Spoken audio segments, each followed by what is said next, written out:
y una guerra inminente ya ha cargado a esta nación con un rey sin voz. Ha destruido la felicidad de mi familia y todo por atrapar a un paciente estrella al que no podía ayudar. Será como el loco del rey Jorge III. Seré el rey loco. Jorge el tartamudo, que tan gravemente falló a su pueblo en un momento. ¿Qué hace? ¡Levántese! ¡No puede sentarse ahí! ¿Por qué? Es una silla. No es... Eso no es una silla. Es la silla de San Eduardo. Pues hay muchos nombres grabados. Silla. Es el asiento en el que todo rey La reina. una gran piedra. Es la piedra de Skull. Lo está trivializando todo. ¿Cómo se cree esas bobadas? No me importa cuántos culos reales se han sentado en esta silla. ¡Escúcheme! ¿Acaso estoy obligado? Por derecho divino, si no le importa. Soy su rey. No lo es. Usted mismo me dijo que no quería serlo. ¿Por qué iba a perder el tiempo escuchándole? Porque tengo todo el derecho. Porque aquí tengo voz.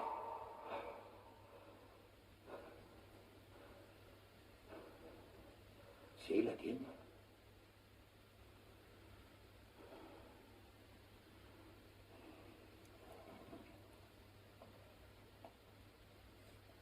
Es tan perseverante, Bertie, el hombre más valiente que conozco.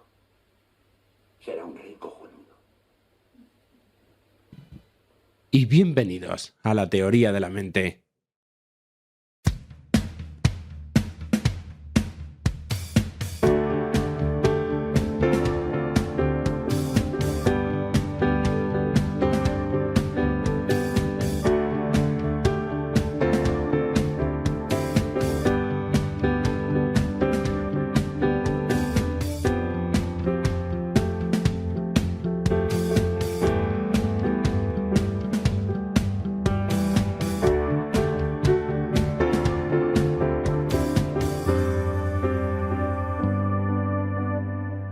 Y bienvenidos a la teoría de la mente, ya sabéis, el podcast que trata sobre todos aquellos aspectos de la salud mental que pasan dentro de consulta, pero que son muy desconocidos fuera de la consulta. Y eso pretendemos divulgar y conocer cada vez más. Ya sabéis que nosotros somos miembros de Amadag, amadag.com y de lateoriadelamente.com. Para contactar con nosotros al 911198157, 911198157, siempre en horario de tarde. Recordad que tenemos también la aplicación La Teoría de la Mente, que podéis descargaros tanto en iOS como en Android. Bueno, y esta vez nos vamos con un tema muy interesante. Nos vamos con el miedo a hablar en público. Es ese miedo que atenaza y que paraliza el corazón de muchas personas, vamos, incluso meses antes de dar aquella temida charla. Bueno, pues vamos a averiguar por qué se produce, cuáles son sus causas y, bueno, cuáles son los posibles tratamientos que se pueden dar. Porque veréis, es un tema mucho más extendido de lo que os podéis imaginar. Y recordad que en breve abriremos las plazas de nuevo para el curso intensivo de hablar en público, en el que ya sabéis estaremos 6 semanas, 4 sesiones de práctica, 2 de teoría y taller de voz. Eso en mayo. Así que estad atentos.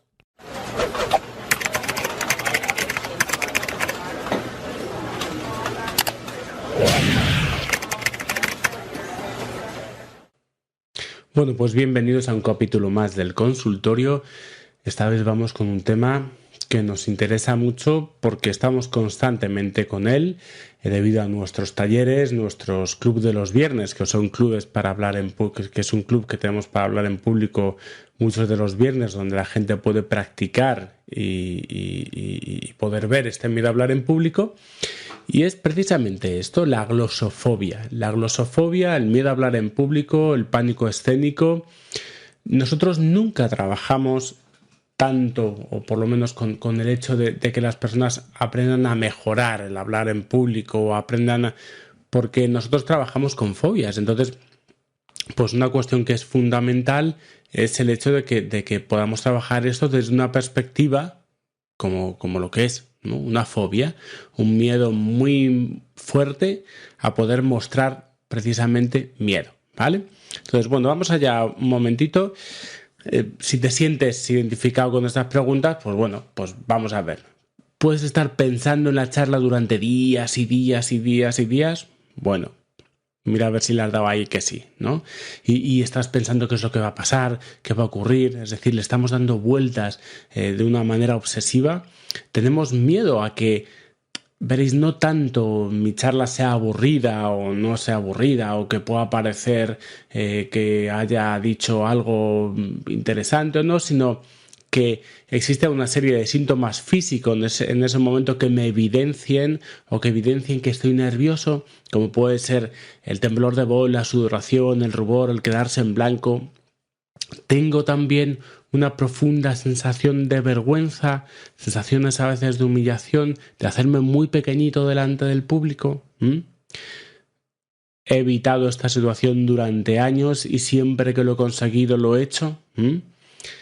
A veces no me ha quedado más remedio, pero ha sido una tónica en mi vida el tener que evitar este tipo de situaciones. Bueno, pues si respondes que sí, estamos hablando efectivamente de este problema. Bien, entonces, ¿qué vamos a aprender aquí? ¿Qué es el pánico escénico? Vamos a tratar de entender lo que es, que no es tanto el miedo a quedar mal en público, el miedo a que mi charla sea una charla... No, digamos que es un auténtico miedo, un auténtico pavor a presentarme o a ser el centro de atención delante de los otros y evidenciar una serie de sintomatología.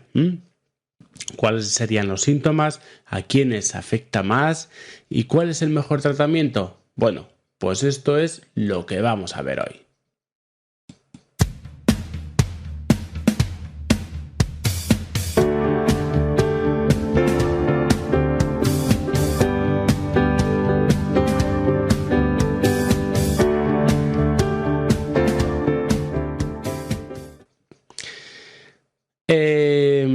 La glosofobia, el miedo a hablar en público, vamos a entender que efectivamente tiene una serie de particularidades especiales, ¿vale? Las personas que tienen este miedo tienen miedo, como hemos hablado antes, a ser el centro de atención, ¿vale? Porque en ese centro de atención se encuentran atrapados. Como un claustrofóbico se puede sentir atrapado en una habitación cerrada, bueno, pues aquí se sienten atrapados. ¿Qué es lo que ocurre en ese momento? Pues lo que temen es que a partir de entonces ellos tienen que dar una charla, eso les da mucho vértigo y tienen miedo a que una serie de sintomatología física, a perder el hilo, pueden tener miedo a atascarse, a no saber qué decir, a bloquearse, ¿vale? Entonces, este miedo es tan intenso que está afectando al contenido de la charla y además la persona está sufriendo ese miedo durante días y días, ¿vale? En el fondo es un miedo a ser descubierto, ¿vale? Muchas de las personas que tienen esto no tienen por qué ser personas ni tímidas ni que tengan ningún problema a la hora de relacionarse, no, pero es como si aquí se evidenciase una especie de talón de Aquiles, ¿vale? Es como si estuviésemos diciendo, bueno, mientras no se me vea esto, yo puedo hablar perfectamente en público, pero si me siento atrapado y estos síntomas aparecen, entonces acabáramos, ¿no? Entonces, fijaros, este es un miedo al miedo, ¿vale? Pero esto es un miedo a mostrar miedo, a mostrar una serie de síntomas que le digan al otro, oye, este chico está nervioso, oye, pues fíjate, pues parece que lo está pasando fatal, ¿no? Esta sensación de que los otros vean que a mí, que esta es una situación que yo muchas veces para mí mismo me digo, joder, pero esto no me debería a mí preocupar, esto es una tontería, no sé cómo me puede dar miedo esta tontería, dice la gente, hombre, si fuese una tontería íbamos a estar aquí, ¿no? Pero las personas tienen muchas dificultades porque casi como si tener este miedo fuese algo especialmente ofensivo. La vergüenza es uno de los sentimientos que peor se llevan, principalmente porque la vergüenza es un sentimiento casi que las personas se prohíben el tener, ¿vale? Y a partir de ahí, claro, nos hacemos un lío, porque yo estoy intentando mantener el tipo constantemente, pero es como una película de espías, pero en cualquier momento me pueden estar descubriendo. Entonces, fijaros un poco si tiene tela esto, ¿no? Son auténticos escapistas. Aquí tenemos a Houdini. Houdini, ya sabéis, era este mago que tenía esta capacidad para escaparse de los sitios, de los... Entonces, ¿qué es lo que ocurre? Que muchas de las personas que llegan hasta nuestros cursos, el problema que tienen es que han logrado, porque son listos, entonces han logrado ir evitando las situaciones, poniendo excusas siempre que han podido, pero llega un momento determinado en que muchas veces cuando llegan al curso es porque no pueden evitarlo. Tengo un examen delante de un tribunal. Soy abogado y tengo que hacer ya juicios. Soy una persona que tiene que hacer una charla en público. Tengo que hablar en la asociación de vecinos. Tengo que contar una historia determinada. Bueno, pues todo esto, ¿no? Entonces, ¿qué es lo que ocurre? Que son personas muy hábiles para escaparse durante todo ese periodo de tiempo. Entonces, ¿qué ocurre? Que nunca han contactado con la situación que les da pánico, nunca han contactado con la fobia. Y entonces, si unimos la falta de práctica que han tenido hasta ahora a esa situación de terror absoluto, pues mira, blanco y en botella. Tenemos un cóctel Molotov. Las personas piensan que no deberían ponerse nerviosas cuando están hablando en público. Y es más, viven este miedo como algo, ¿cómo decirlo? Indigno, ¿no? Es como, bueno, pues si hablar en público a mis 30, a mis 40, a mis 50, a mis 25, no debería ser un problema. Esto no sé por qué me ocurre, ¿no? Y lo que me da rabia es que me ocurra. Bueno, hablar en público es fácil. Hablar en público con una pistola en la cabeza es difícil. Las personas que están en esta situación están hablando en público con una pistola en la cabeza, ¿vale? Metafóricamente, claro. Pero si os fijáis, hay tanta presión que lo difícil es articular una sola palabra y que esa palabra más o menos quede relativamente bien. La mayoría de la gente se cree, mirando los grandes oradores, los grandes oradores son unos tipos con una experiencia seguro, pero con una capacidad mental, una fortaleza, un todo. Y si les preguntásemos a ellos qué hacen, nos dirían, pues no sé, yo hablo en público, ¿no? Esa es la paradoja, ¿no? La paradoja no es lo que estas personas están haciendo de más con respecto a nosotros, ¿no? Sino... O sea, lo que nosotros estamos haciendo de menos, sino lo que nosotros estamos haciendo de más, porque ellos no están hablando delante del público con una pistola en la cabeza. Entonces, bueno, así se tiene más aire, ¿no? Ahí, bueno, pues ya podemos empezar a decir que uno tiene que estar seguro, que uno tiene que utilizar esta frase sorprendente, pero cuando estamos bajo mínimos y con esos básicos, pues, oye, es complicado. Entonces, para hablar bien en público, grabároslo en la cabeza.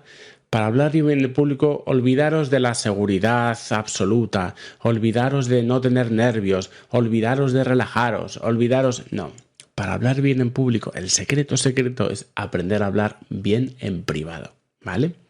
¿Por qué? Porque las personas, como hemos estado viendo en la historia de antes, no están hablando ellos, es que están hablando ellos y además están manteniendo una conversación con sus síntomas. Y aparte están manteniendo también una conversación con sus miedos. Allí hay demasiada gente en la habitación. ¿Cómo podemos hablar con eso? Entonces, como veréis, la cuestión es bastante más complicada, ¿no?, de lo que parece, porque no simplemente, coger y aparentar seguridad. No, es que resulta que tengo ahí un lío cognitivo tremendo. Entonces, fijaros, en práctica, o sea, en términos, el 75% de las personas tienen miedo a hablar en público. Otra cosa es cuando las personas tienen precisamente mucho miedo a ese miedo, que es el problema de las personas con las que tenemos que trabajar. Es decir, su terror precisamente es sentir terror. Bueno, y a partir de ahí, como hemos dicho, acabáramos. 2/3 son hombres, igual que la mayoría de los trastornos de ansiedad son 2/3 mujeres, en este caso no, ¿vale? Quizá porque todavía hay un desequilibrio laboral y hay un desequilibrio de género. pues probablemente los hombres tengan que exponerse más y además se les incita más a los hombres a exponerse que las mujeres. Pues probablemente esto es lo que haga en muchas ocasiones que tengan que enfrentarse a más situaciones, ¿vale? Y que sientan que no tienen ese terreno dominado, ¿vale? Y por otro lado, hay 5 síntomas, siempre. Vamos a hablar que hay 5 síntomas o 5 situaciones temidas. El rubor, es decir, la posibilidad de ponerme rojo delante de los otros, llamado eritrofobia. El sudor, ¿de acuerdo? La sensación de poder sudar tanto las palmas de las manos como la cara, que se llama hiperhidrosis. El temblor, puede ser temblor de voz o temblor del cuerpo. Sobre todo la gente tiene más miedo al temblor de voz como algo que evidencia todavía mucho más.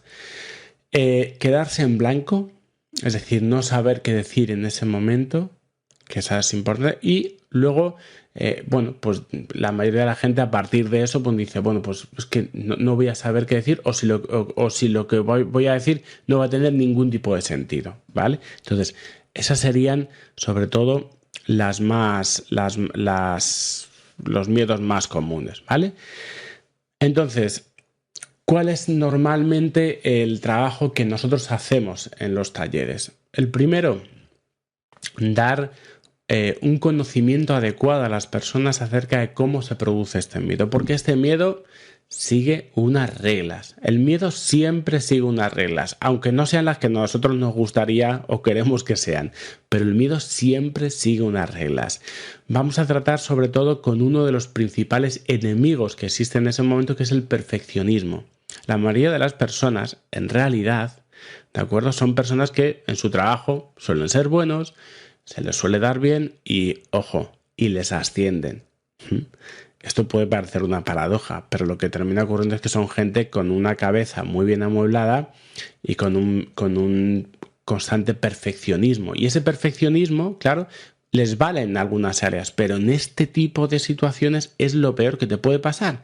Porque para hablar tienes que aprender a hacerte tu casa, porque si estás constantemente jugando en un terreno, haciendo una metáfora futbolística, ¿no? Si estás constantemente jugando fuera de casa, siempre te vas a sentir inseguro. Entonces, uno tiene que aprender a tener su centro, a saber quién es hablando en público, porque claro, como nunca he tocado esto de hablar en público, no tengo herramientas necesarias, y una de las herramientas es mi centro, saber quién soy a la hora de hablar. Oye, a algunos se les sirve mejor, algunos son personas que tienen una gran credibilidad, así, de primeras. Otras personas tienen una gran capacidad para embrujarnos con sus historias. Otras van a tener, una faceta más humorística o más cercana o más, vamos a tratar de descubrir quién eres, ¿vale? Porque a partir de eso tú vas a poder hablar de otra forma completamente diferente, ¿vale? Aprender a enfocar la atención. Esto es un problema de atención. Como hemos dicho, imaginaros, si a un ordenador personal, yo le pongo un procesador de textos, yo siempre pongo esta metáfora, y el procesador de textos no funciona, pero tengo abiertos 50.000 ventanas y 50.000 programas, que es lo que solemos hacer ahora, y vemos que el procesador va lento, ¿el problema es del procesador? No, sino de todos esos programas residentes. Así que eso es lo que vamos a hacer, ¿vale? Trabajar con esos programas residentes y trabajar cómo puedo mantener la atención a la vez que no me dejo engatusar por esos programas residentes. Luego vamos a hablar sobre la reestructuración. Hay una serie de mitos o de ideas que se tienen con respecto a hablar en público que tenemos que aprender a cambiar, ¿vale? Y esto es importante, es un trabajo profundo, es un trabajo que no nos lleva de un día para otro, no es un trabajo milagroso, es un trabajo, yo siempre digo, trabajo y por supuesto práctica. Nosotros estamos constantemente practicando. Cambiamos de público, grabamos a las personas en vídeo, las personas se tienen que ver a su vez en vídeo, tenemos constantemente cambios de temática. Eso es fundamental, ¿vale? Porque yo tengo que estar practicando, porque es la única forma donde yo voy a coger seguridad. Y esto, amigos, diríamos, es todo por hoy. Esperemos que os haya gustado el tutorial, esperemos que os haya gustado este consultorio de los miércoles. Cualquier duda, ya sabéis, escribirnos. Hasta otra.